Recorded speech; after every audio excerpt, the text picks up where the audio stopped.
Yo, welcome back to another episode of the Beaumont Weekly. In this episode, we might have a problem. Building reg standards are much higher now. Buzzers back! So you saying this here is AIB? Joined on site today, got the door lines in. I've got the PlayStation 5, Xbox. Screwed over investors and screwed over projects and just off to Dubai. If you don't know who we are and you're a new viewer, firstly, subscribe. We are Beaumont & Partners and we run a property development business up in the northeast of the UK. We're scaling HMOs, buy-to-lets, commercial to residential developments. And we show every week what it's like behind the scenes to grow and scale this kind of business. Super interesting if you're in this space. Make sure you subscribe. Big love. Enjoy.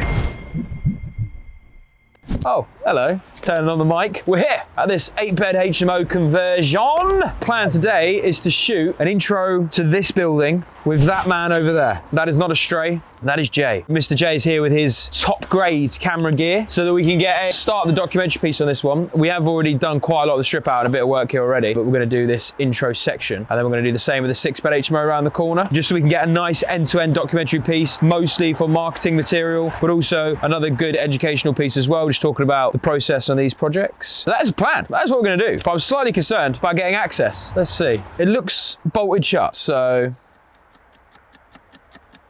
6.5 hours later. thank you, mate. Jay is somehow going to have to navigate across this whilst carrying that.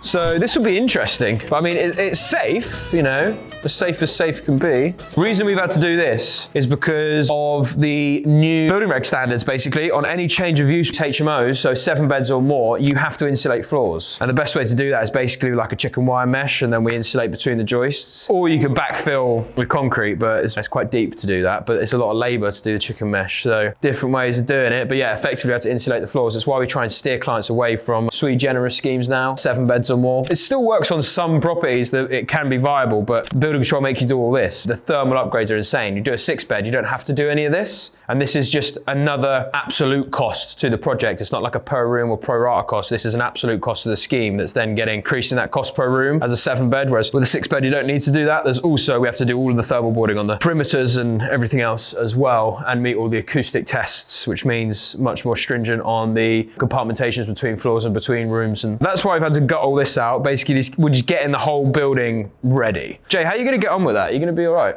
Yeah, He's fine. Whoop. You can see the exposed drains now as well. You can see how the infrastructure in the building works. So we've got on our main drains in for where all our soil stacks will go. And obviously they need to have that perfect fall out to the rear yard. So we've got our upstands there for all of the toilets. And then that'll go into the chamber in the yard. And that is where our drains will run out in this building. It's a lot of work to have to upgrade all these floors. All the floorboards replaced. Some we can salvage, but a lot of the time you're pulling off these old floorboards and they're like 80, 100 years old. And they just come apart in your hand. So kind of annoying, extra cost, but that's just something to note if you're doing sui generis schemes. You know, the building reg standards are much higher now. And it's all this EPC bollocks. And I think with this one as well, we've changed the layout. There's a bedroom over there, big kitchen communal diner here, instead to minimize circulation. So it's gonna be a good scheme, it's gonna be nice. So now I've got my bearings, I can see where the project's at. Let's get filming. Yo, in this video, I'm gonna show you a start to finish conversion for how we take 2 decrepit flats like this and turn it into a spanking new 8-bed HMO. So we'll reinstate this floor after as well. So it's all about getting all of the structural, all the enabling works done. But whilst we've got the benefit of all of these exposed joists and exposed ground floor, we have stuck in our drainage infrastructure runs, and we used the contractor,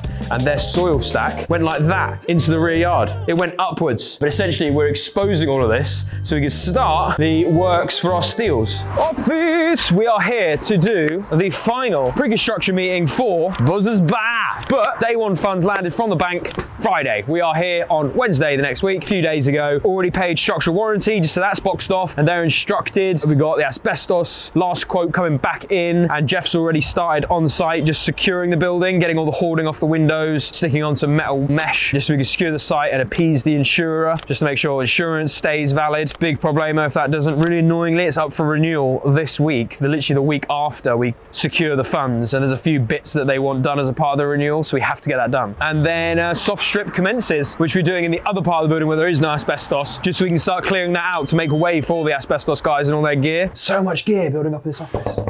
think we've got 5 HMOs completing literally this week and next week that'll all get handed up to lettings upstairs. And then we've got a batch of 3 starting in the next couple of weeks. And we secured 6 properties just last month. And we've got about 4 going through this month. So just churning around all these cycles and materials just flying everywhere. But new systems, bringing in new admin, all will be good. At least we've got the momentum, you know, everything's happening. And we don't have any lags at the moment either, which is good. Sites are moving in the way we want them to. But yeah, this meeting is just about the last bits, collateral warranties, paperwork stuff, F10 notifications, building control, permits, site security, all that kind of stuff we're getting sorted now as this last meeting to get the site ready so we can start the proper construction works next week. And that's why I think if you can get an ASI demo map, they'll probably take a view of the 2 packages together, that you probably get it better, you get better value.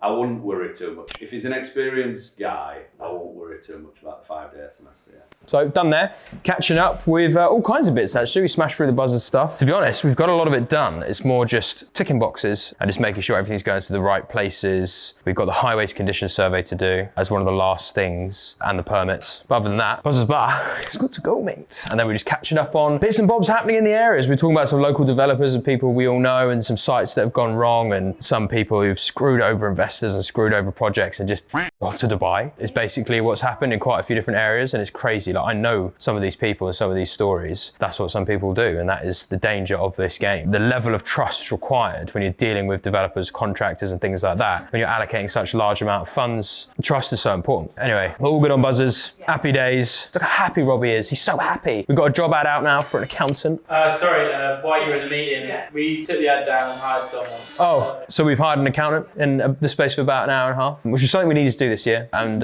we also need a PA at some point as well. I need a PA, not just for me, Dad and Rob's, someone who could pick up on our emails and things like that. So stabilizing the business, that's the mantra for 2025, stabilize the business, which doesn't mean it's unstable. It just means when you're on a growth trajectory, you're constantly kind of like filling in new roles and scaling out the departments. We want to get the departments to a point where we've got the key management in the right places. We've got the systems and the processes. We're not rebuilding from scratch when we're scaling. We're just adding additions and a kind of amendments to our systems, and then maybe different fee earning roles. So for maintenance, for example, we're already in the market again for more handymen. We're already reaching out to local agents now to try and get those contracts in. We've issued our terms of business, all that kind of stuff. So we're scaling on so many fronts. Like, my days are mad now. It's like jumping in from one thing to another thing to another thing, all kinds of different parts of the business and hats to switch on and off. But it's great because we're like pushing at all sort of angles, but also we are stabilizing the business as we go. We're strengthening our financial position, strengthening our revenue to overheads, which is really important, and we're not having to borrow as much money. Hello, everyone again. I'm a bit rough today. I drank a bottle of wine last night, so I'm not as enthusiastic as I usually would be. But as you can see in here, the boys have all been plastering, set of fixed electrics going on, and the bathrooms going in. We also have the joiner on site today, putting the door lines in. Obviously, we'll have to do some patch repairs on the floors. Kitchen's all nicely set out now. All the door linings on site, as you see. Doors are on site, as you see. Still a bit of plastering work to be done in this back room. Lyndon's doing that today and tomorrow. Incoming water and stuff like that. Boiler will go against this wall. That's why the manifolds are coming through here. Boiler's going to be situated there. Hence, electric point on the wall. Should be this week or next week. Get all the doors and windows on site. That's fantastic. This is where we're up to with this one. Again, I've just put a plasterboard on the back there to pack it out the same as the rest. And what we'll do, we'll finish that with an arc. And don't necessarily need to plaster that because the 50mm arc will cover that. 2-inch arc, 3-inch if we need to. Got heaters on in the house. DB on the wall. Skirt along there. Take that back flush. Shoot it down. Give it a finish. Electrics just need all pegging back properly. Bedside lights still need doing. As you see here. Other than that, it's looking alright. So, I mean, the site's just though, because Danny Simpson is a scruffy little ball trays, stuff like that, getting set in now. Standard stuff, electrics have been installed, not fully pegged back, so the testing commissioned in case there's any fault. Need to do a bit of butchery work around here, that's for the joiner to do, catch and tidy up. Yeah, standard site. As you can see, Lyndon's doing the last bit of plastering. We've got the bathrooms going in, electrics are on. Joiner's coming here. Try and mince through the set and fix phase in about 2 weeks. 6-bed HMO. Within the existing fabric of the building, the bill on this was 128. I think purchase price was 120. I've not seen this one before, never seen this one. And banging location. I didn't realise how good this location was. We're right next to the main park that then goes to the beach. Real nice part of this town. But you can see it's a really nice street. Some new build houses over there. Lovely, a nice aesthetic, good sized property. I'm pretty sure this is a quirky layout, this property, which I'm interested to see. Oh, sorry, mate. We're just going to do a little bit of filming for a bit. Bit of an issue, is it? No, no, this shop's sorted. Go on, let's see. That's it there, look. We might have a problem. I mean, this will stay open, won't it?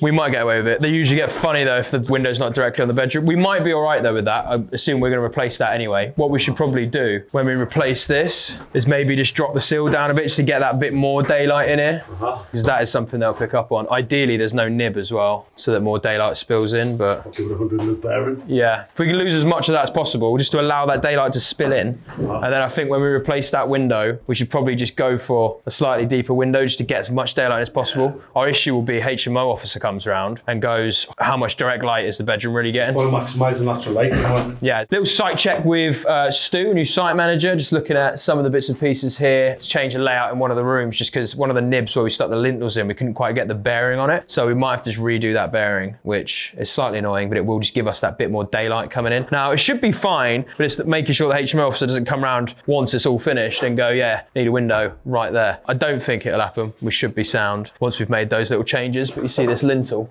we're gonna have to give that an extra bearing, which basically means potentially pulling this down to then extend that lintel over, but it's worth doing that small chew of a work now, then later having to put in a window here. We could bang a window in there, but we kind of need the wall space for our wardrobe, vertical stack for the mini fridge and things like that, and then desks going over here, bed over there, so we're a bit limited with space. But the rooms are fine sizes here. We've still got 9 square meter rooms as a minimum. Bedroom here, quirky, kind of upper floor bit here for the ensuite. And then let's have a little look at the rest. 2 rooms servicing off this way, room over here. We're blanking out this void. We try and do that quite a lot now where we don't need to gain the space and do the structural work. We blank off the void, give us a square room to work with. Ensuite, another bedroom through here. Back to back ensuite as well. Again, this is quite a good size. Get rid of the old boiler. Let's have a little look downstairs as well. I was trying to get a good sense of this site before filming the video with Jay. Nearly done, Jay.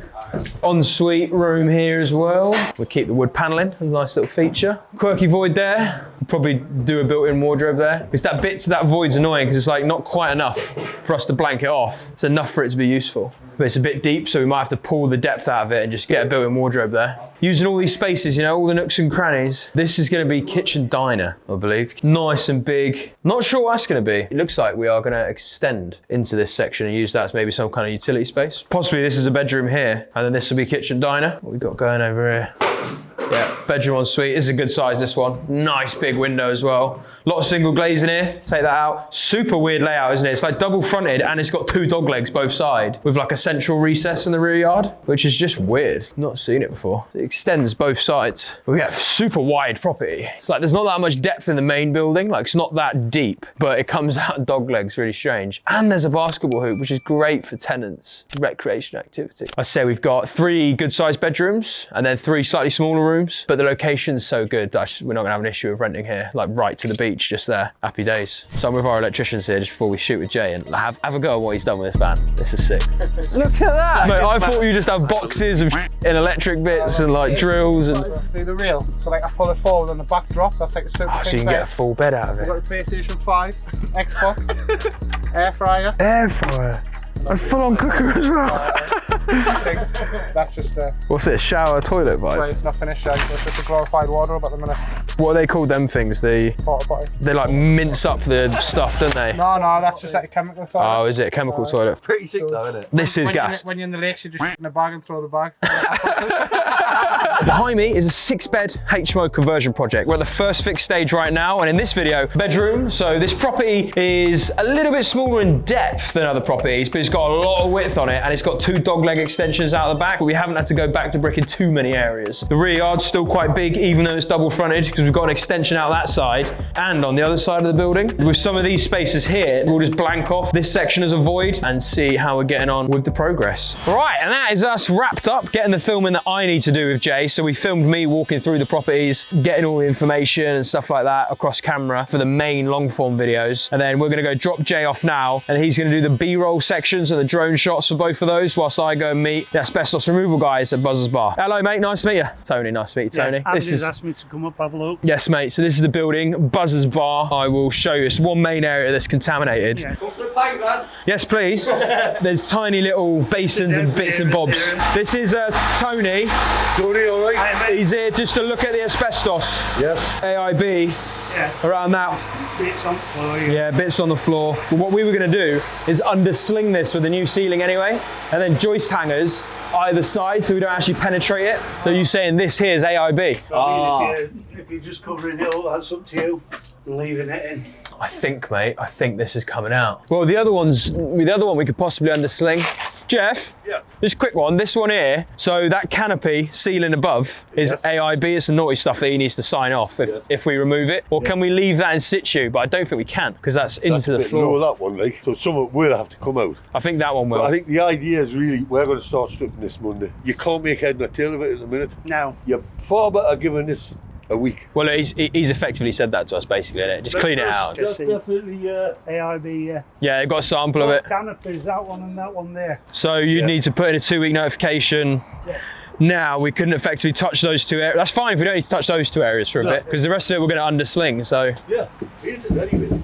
Yeah, that's it. cool, all sorted. There's 2 core areas where he'll have to do his kind of airtight enclosures, don't let the particulates out, where they're quarantine stuff with the showers. And that's where the money is. The money's not on the removal. The removal's the easy bit. It's the quarantining and all the health and safety you have to do around it, which is, you know, fair. It is a bad materials we're dealing with, so that's what they got to do. But there's one in that canopy underneath there, and then there's one at the top of the stairs. But what we're going to be doing is actually enclosing it. Joist hangers either side of the steels that are wrapped in AIB, and we can actually just keep it in there, never need to touch it. And then he'll just sign that off effectively and do the work around it, getting rid of the debris. So hopefully we've minimised our costs there on the asbestos removal. And then the other thing we're doing now, you'll notice, is putting up this wired mesh in all of our window frames. And why are we doing that? Because this week, the same week after our bank finance came in, our insurance is up for renewal. And the insurer will not insure this building with boarding or smashed windows. We had to put the boarding on because of the smashed windows. We're starting a construction job, so obviously there's no issue. But the insurer just won't have it. So we have to literally do all this work here to put this mesh on, which is bloody annoying. Just so we can get a photo and send it to the insurer and make sure that they're happy. So 8-bed HMO, cracking on nicely. It's what we like to see, you know, it's what we like to see. But what more do you want to see? Let me know, because obviously we can film anything, you know, we can show you anything about this business. I sort of just on the fly, as I'm working and doing things, Sonny comes with me and we just document what we're up to, but I could do more deliberate stuff, you know, show you what it's like to, don't know, hire the staff we need to hire, how we run our cash flow, how we look at cash flow forecasts and where we'll need key hires based off sales milestones and KPIs, all that kind of stuff we can show as well. I just think it might be a bit boring to watch on a video, but you never know. So let me know in the comments, engage, let me know. We want to try and help people as much as possible. The more we can help, the more that will come back to us in good karma. So I'm all for offering free value and content. But anyway, big love, make sure you subscribe and share this content, you know, share it with people you think might find it interesting. I think me and Sonny were talking the other day, and I think we are the only people, or at least some of the only people that actually show what we do and don't just talk behind a camera, trying to sell training courses and stuff. Like, we are actually active and showing as much as we can what it's like to actually do development. But yeah, it just annoys me seeing all these people online yarping on like on this, on that, and I'm like, you're stood behind a camera talking about like a mortgage or like how to invest in buy-to-lets. I'm like, show me your sites, show me what you do. Screw the charlatans, you know? Don't watch the charlatans. Watch people like us who are actually doing it, and actually subscribe. All right, see you next time.